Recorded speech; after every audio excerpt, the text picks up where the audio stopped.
I'm going to jump right into it, Blake Martin. Yes. All right. On identity and narrative. Blake, you've spoken before about the power of choosing your name, leaving Terrence Martin behind. The characters in Sunday Evenings are constantly wrestling with the gap between their public image and private truth.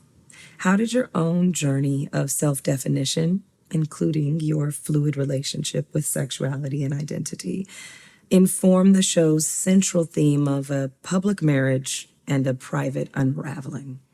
Wow, such a brilliant question starting off. I think that in my personal life, when I became an entertainer, specifically I started off as a dancer, people very early told me Terrence is boring. No one will care about Terrence. It's not a name that commands attention and authority. And I did a Facebook poll, and, Blake Martin was the name that I liked the best. And I instantly became that person. What did you ask in the Facebook poll? I said, I have to become an entertainer, and they want me to change my name. Give me name suggestions, and the winner I'll give $100. And I had like 300 comments, and the two top names were Blake Martin and Justin Jacobson. And I was like, these are, and I thought Justin Jacobson is giving something. You were almost Justin Jacobson. Almost Justin Jacobson. Oh, JJ. Yeah, but Blake Martin won. But what's interesting is that I instantly became a new person, and I let Terrence die. And Blake Martin became this public entity that was successful, but everything I did was public.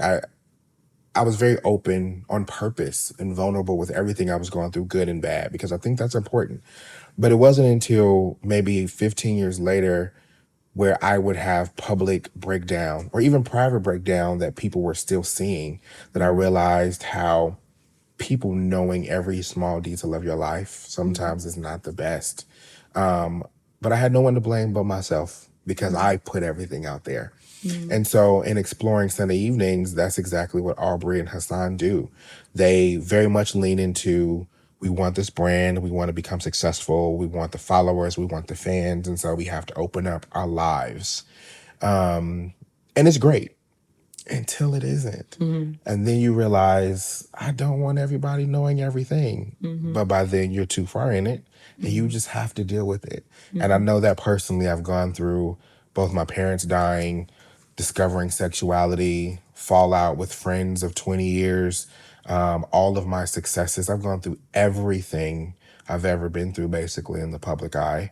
And I know how hard that is. And I wanted to explore that with these characters and showing the nuances of having to go through the hardest time of your life in front of people who don't really care. So you've explored all of these themes through Sunday Evenings, and you've done this under the banner of Third Week of January Productions. Yes. On the Third Week of January Philosophy, your production's company name speaks to pushing past the fade of New Year's resolutions and doing the real hard work. Sunday Evenings feels like that concept applied to relationships. It's past the highlight reel, as you're speaking to, and into the messy, sustained effort of relationships. Yeah. Was this an intentional parallel? And how does that philosophy fuel your work as an independent creator? It by no means was an intentional thing, but I think because my birthday is in the third week of January, so quickly after New Year's Eve, I've never been a person to do New Year's resolutions and do all the hard work in December. I've always wanted to do my transformations around my birthday. But it's so odd because I always feel like I'm in this arrested development. Every year that I turn, I often feel like I am going backwards and always feeling like I'm behind in life. I'm behind in career. I'm behind in maturity. I'm behind in thought process. And so in exploring Sunday Evenings, I wanted to have a parallel of doing the hard work in the last few years of my life of trying to not only curb my own arrested development and become my own person and stop worrying about what people think or feel and shaping my life around others. And I wanted to give a little bit of that to Hassan. And what's odd is that when I started to write Hassan, he was this made up thing, this made up entity. And as I began to literally look at Hassan be filmed, I was like, oh my God, I wrote me a little bit unconsciously. And so, You do that quite a bit. yeah. And so, I think that just exploring the avenue and the thought of doing the real hard work. And I think doing the work has become a buzzword. It's become a catchphrase. It's become something you say to make people feel a thing. But I wanted to show two people really doing the ugly, messy, scary, gut-wrenching work. And often doing the work comes with discovering really ugly things about self. A lot of times people say doing the work and it's about, oh, I discovered that about you and you're not my real friend and I don't belong at this job. When sometimes doing the work is realizing I'm the problem. I'm in this situation because of me. And I want to explore that in the series. Yeah.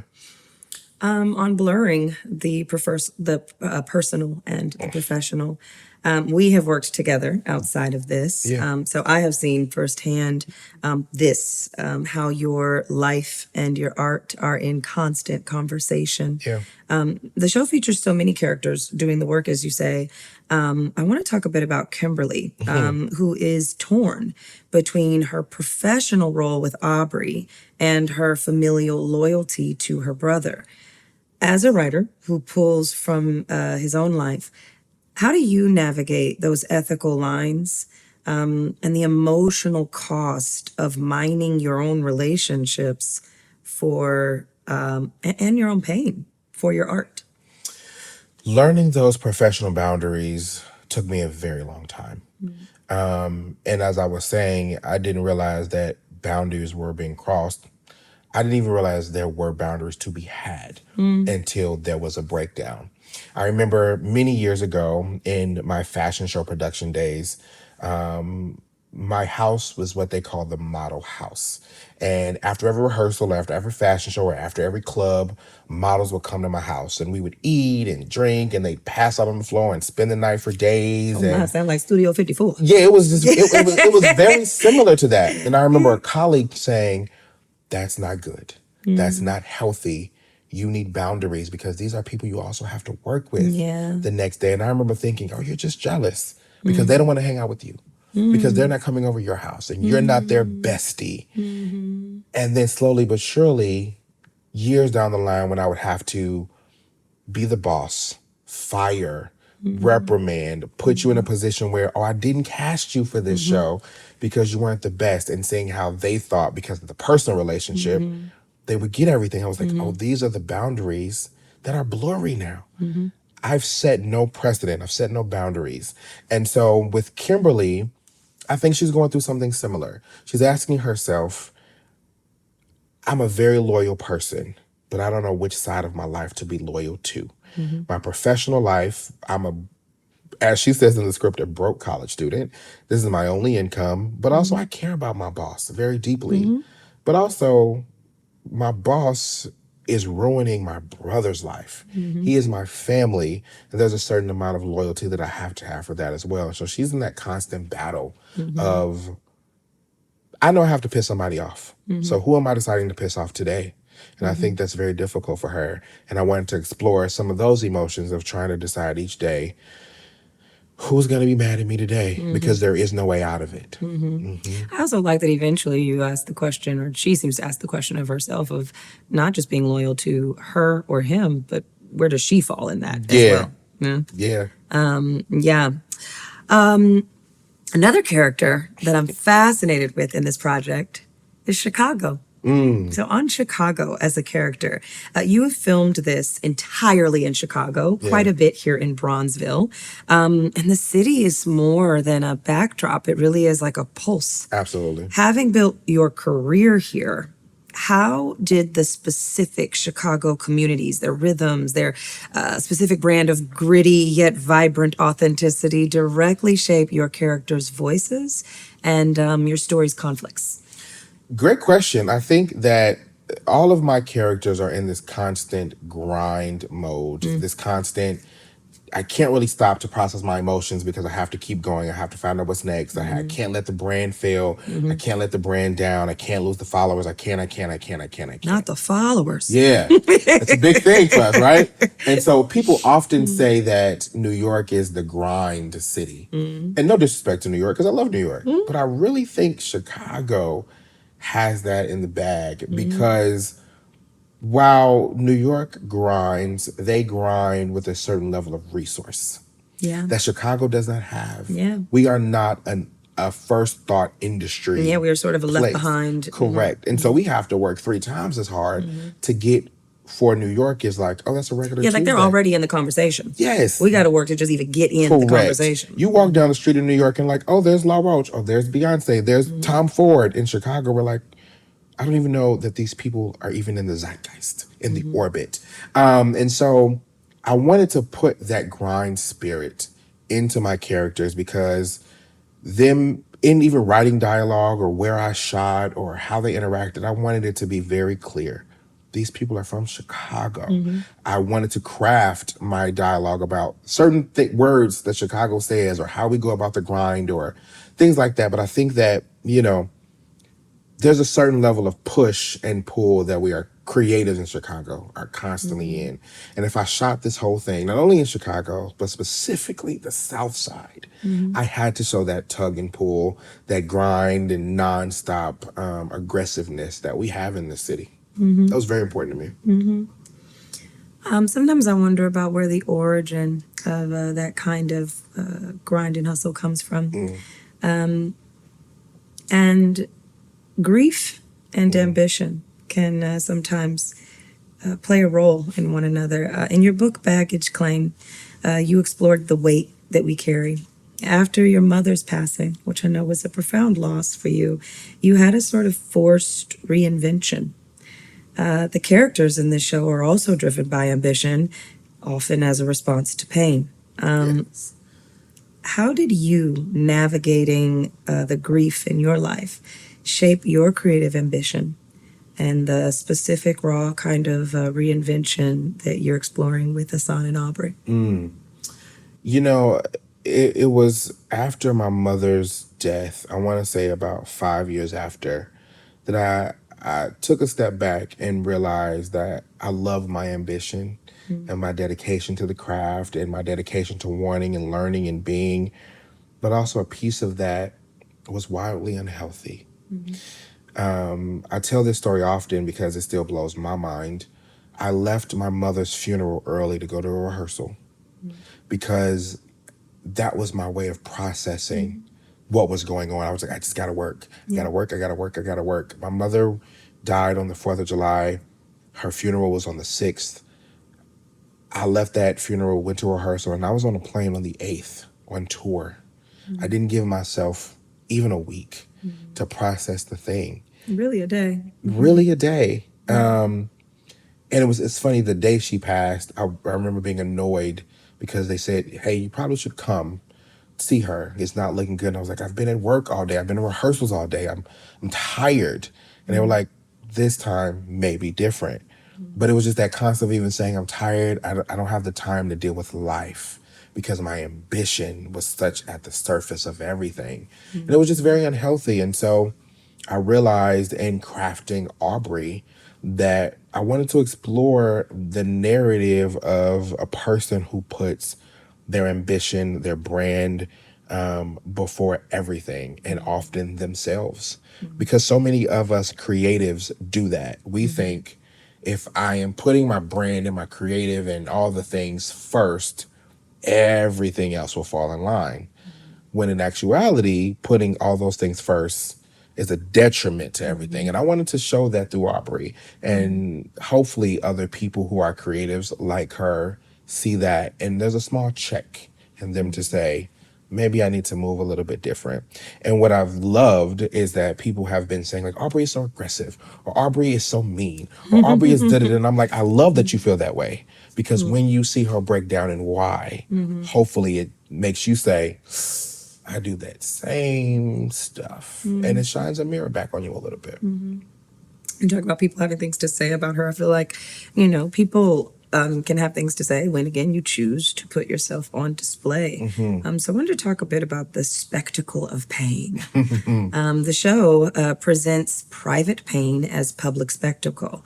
Having lived parts of your life in the public eye, from photography to your writing, I know you spoke on this a little bit earlier, but I want to ask you more specifically about what you've learned about the cost of being watched. And as you were writing this show, and thinking about how these characters were, going through the experience of folks witnessing their collapse, did it change your own relationship with your audience? And what you spoke about earlier, right? What you choose to share now. Absolutely. Like, even if you had learned these things before and re-examining it, are you in real time going? Yeah. What's funny is that when you live your life in the public eye and you see and feel and hear everything that they feel, see, and hear, you don't realize that over time, your voice just becomes theirs. You only see and feel what others feel and think. And it was, for me, the same way. I would always ask myself, well, I think I want to feel this way, but how should I feel? Or I think I want to think this, but I'm waiting for my audience to tell me what to think. Like checking in with or them. what to feel. Or I remember, years ago, I would post something for the sole purpose of saying, okay, so I need you to respond to this to tell me how to feel. Because I don't have a voice anymore. My whole life has become putting myself out there, seeing how you respond. And then that's what it was. I remember I was watching some reality show one time and hearing someone literally say the words, "You ain't shit." And it took me, because I said, well, that's how I feel about me. And then I further was like, well, why do I feel that way? And then I was like, oh, because I heard one time someone say that to me on the internet. And I was like, if that's one person's opinion, then that must be fact. It was putting myself out there in the way, and then only crafting my opinion about myself of other people. And so in exploring myself and realizing I'm only doing that because I'm putting so much of myself out there, I got to pull that back. And now I am very, very intentional about what I share, what I tell people, and what I give to the world. And I still feel like I'm very open and vulnerable, but it's very intentional. I'm like, I haven't shared anything in about a month. They can have this one thing. But Hassan and Aubrey do the same thing. Aubrey specifically gets so upset about, why would they have an opinion about that? And why would they? Well, because you gave you it to allowed them. them. Yeah. You gave them the information, so you now cannot be upset that they have an opinion about it. You can be, but, Your fault. it's your own fault. Yeah. And so I just wanted to, again, explore for people. And we see it on social media every single day when someone puts out, I'm getting a divorce, or my husband cheated, and then they get on the internet the next day, who asked y'all for your opinions? Well, you did. Yeah. Or people are asking, well, a month ago you said you're getting a divorce. What's going on with that? That's not your business. But now that you told us, we want the rest of the story. And so I wanted to just show people that evolution of, once you put yourself out there, your story is no longer yours. It belongs to the world. Yeah. We talked a lot about Hassan and Aubrey. I want to dip over into another character, one of my favorites, and talk about Trevor. Oh, Trevor. On Trevor's duality. Yeah. Trevor's storyline, being torn between a man and a woman, feels particularly, first, it feels resonant to me with you, but it also feels just refreshing, It's not like just a love triangle. It's a tug of war between two different versions of himself. And that's just something I really enjoyed seeing written so fully.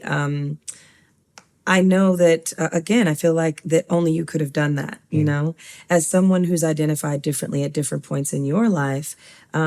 What did you want to explore about the chaos and clarity that can come from not fitting into a neat little box? Oh, Trevor is the character that probably means the most to me in the series because as a person who identifies as LGBTQIA And plus, and a plus, and want to yes, make don't sure I forget them get all. all of my people in there. All the people. I get so frustrated because so often when people are of the community and displayed in the media, we are one of two things: either extremely flamboyant and messy, or drug addicts and over sexualized, and Or confused, or confused. Yes, very very important. Or confused. battling with a constant sense What of, do I do? And yes, and I'm like, that's just not me, and that's not any of the amazing Black, gay, bisexual men that I know. And I said to myself, I'm so tired of never truly seeing my friends and I on a screen. And so I wrote him in that way. But even more so, I wanted to really explore the conversation of, can a man truly be bisexual? Because so often it's like, well, if you're bi, you're really gay and you're just not ready to say it.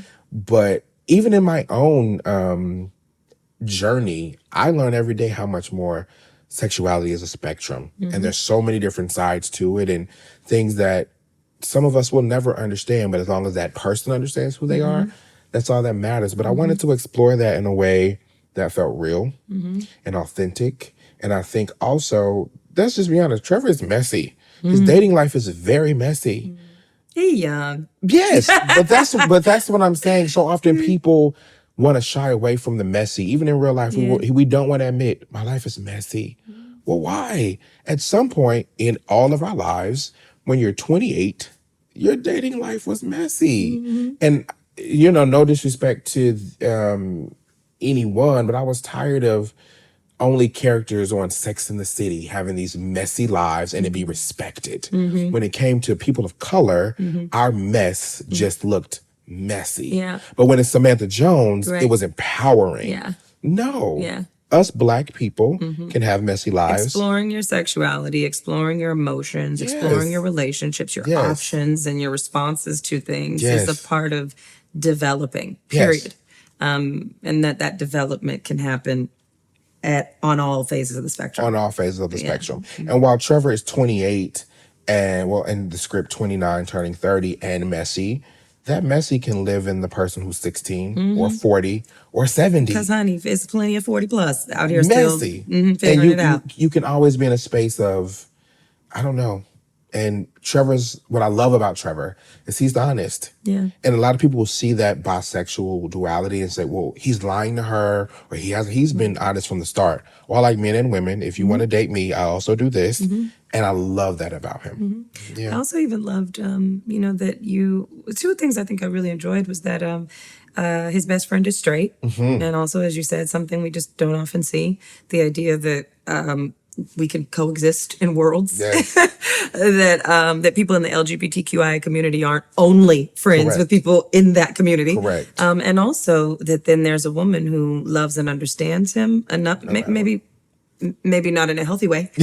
Yeah. We'll let the people, Dacia's a little toxic, but that she does love him enough to accept Yes. that there are also people who can love you as a Yes. whole person. Correct. And the way that you love in various ways along the spectrum. So Yeah, I just think again, that's- things we don't see a lot of. Well, and I think that's important because not only is it things we don't see, but things that are truthful. Right? As a gay man, and I've been very gay since I was a child, but all of my very, very, very, very best friends my whole life have been straight men. All of them. And every time we are in a space, people always go, so you're gay and you're straight and y'all are besties. How that work? So, and we're always like, we don't get it. But I wanted to explore that. And also, I know a ton of bisexual men who are in loving, healthy relationships with women. And the woman just says, he was honest. And that's all I needed. He didn't hide. Once you tell me the truth, he let me make the decision. And I was okay. Yeah. So I want to talk about legacy and mentorship. Okay. You are a HBCU and Harvard Business School grad who has become a dedicated mentor. Sunday Evenings is an independent production, and it's creating platforms for other Chicago creatives. How does your drive to spotlight others, both in front of and behind the camera, connect to that legacy building that you're doing? I find it interesting that it's in contrast to the more selfish ambition of the that we see in some of these characters. Yeah. Tell me about your ambition and how it's actually connected to empowering other people. Okay. So I have to give that one to my mother. She was such an amazing woman, and I don't think I really understood what legacy was until her passing. But I saw it instilled in me earlier in life. My mother was the kind of woman that if she could, she would for anybody at any time. And she would never have an opportunity and not give it to someone. My mother, I remember so often people would come to her and say, hey, I have a grant for you to do X, Y, and Z. And she was like, great, I'll accept the grant if you give another 10,000 to that person. Because I'm not starting a business if they can't. I'm not going to be the only person on my block with a business because that's boring, right? She was like, if I come up, everyone has to come up. And so I've always had that. But I think after her passing, there isn't a day that goes by that someone doesn't approach me and say, I'm only out of jail and thriving because of your mother. I'm only clean and sober because of your mother. I'm only a college grad because of your mother. And it just reinstilled in me, when you pour, it may take a while, but you see those things come back. And so I wanted to do that with Sunday Evenings. One of my characters, Hassan, who's played by Kenneth, the very first day Kenneth said, I want to direct. And he said, it won't be for this project, but I want to direct and I want to shadow you. And I said, well, why shadow and not do it?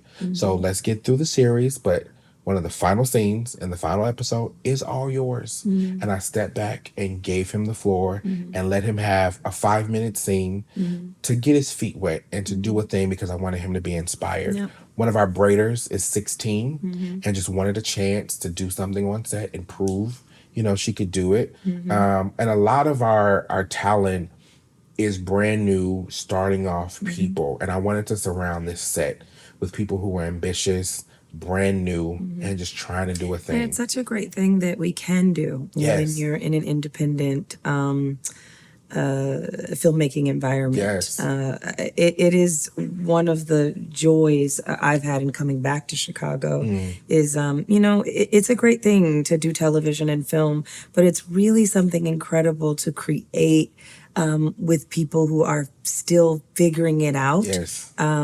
Because you really do learn together and grow together. But also it's that on a huge set, with, millions Hundreds of dollars, the stakes are so high. Yeah. And so people aren't as willing to take chances. Yeah. Unfortunately. And I think that one of the really cool things about doing things at this level is that you have the opportunity to say, you know what? Let's just do it. Let's just do it. Let's try it. Figure it out. And what's the worst that can happen? Yep. And like you said, to throw a 5-minute scene, that was only a 5-minute scene that doesn't change your experience as the director of this series. Correct. But it could shift his everything for him. trajectory, right? Changes everything. And early on in his career, also let him know that I don't have to just be an actor. Yeah. That we can do both. Just like you somehow were able to open the door to yourself to say, I'm not limited by being a writer. Yeah. I can also direct. I'm not limited by being a director. I can produce the whole thing to allow myself to step into it. Yeah. I'm not just a photographer, even though I take amazing photos that are on covers of magazines. And you could have a long, long time ago said, I'm not just a model coach or just a dancer or just any number of things that the world wanted to limit you at. Yeah. You definitely could have said, I'm just a black boy, a black gay boy Just a black gay from boy. Chicago, or a black boy who's the son of my mother. But when your mother wasn't around to encourage you Yeah. in the same way anymore, Yeah. and when the city Yeah. and the culture Yeah. haven't been around to maybe inspire you in the way you needed, you were your own inspiration. Yeah. And I'm really proud of seeing the way you've inspired your cast. Thank you. Yeah. But, I think that's also because I'm inspired by people like you. I give opportunities because there are people along my life who have looked at me and just said, I trust you to do it. And so I would be a fool not to look at other people and say, I trust you to do Yeah. it. And so often when people like yourself have trusted me, I go home and say, why? I don't understand. You're a very trustworthy source. But it's that trust that makes me think, I can do this. Yeah. And so I want to give that back every chance I get. Yeah. Yeah. Let's talk about this DIY hustle that we are Yes. out here on. Yes. We know that word intimately. Yeah. Beyond the just practicalities, what did that resourcefulness, leaning on community, collaboration, sheer will, Yeah. teach you about the essence of storytelling that you would have never learned if you had had a blockbuster budget? Ooh, I think that doing this DIY has taught me all the levels. Do it yourself for anybody that doesn't know. I think it's taught me the full picture. I think if it was a blockbuster budget and I was hired as a director, I would have just been Yeah. the director. But there are so many times where, I had to help stylists pull and buy clothes, and I had to step in and not only help and tell makeup what I wanted, but pick up a brush and pick up a hairbrush. And second camera didn't show up. Fine, I'll run it. I got to figure out how to do it. What is audio doing? You need to live up several people. Teach me. Let's figure it out. But I loved learning the process because it taught me how to be a better director by knowing what everyone does around me. And knowing how their part is integral to my job. And it's so easy to be the director and come up on this pedestal. I am the director. But doing it DIY has taught me I am nothing without all these people that help make me look great and make my actors look great. And so I think having to go in and hustle to find resources and locations and background and clothes and all the things has taught me a different level of storytelling, especially because as a writer, you have to write based on your resources. And sometimes you have to say, okay, if all I have is an alley, then we're going to shoot this alley beautifully. We're going to light this alley beautifully. We're going to dialogue this alley beautifully because all I got It's an amazing alley. is this free alley. So if I don't have a mansion to shoot in, I got to tell the story a different way. Yeah. And then we learned that the story is really always going to be about two people sitting down, standing up, facing one another, listening to one another. Yeah. That's a story. Yeah. Thank you for talking to us today. Thank you for Thank having you us. for Thank you letting for us being an listen to you. amazing executive producer Oh, to Sunday Evenings and to Third Week of January Productions. This thing would not be a thing if it not for you. oh, We are wildly grateful. thank you. You're welcome. But that is not true at all. It all literally has come from your brain and your pen and your little fingers at work, and all of these amazing people that you've brought together. I'm really proud of Chicago. Yeah. I'm proud of what Chicago continues to produce. Yeah. I'm proud of our independent filmmaking community. Yeah. And I'm excited for the work that Third Week of January and Sin City Productions will continue to do together. Thank you, Blake Martin, director, producer, and writer of Sunday Evenings. Love how that sounds. Thank you.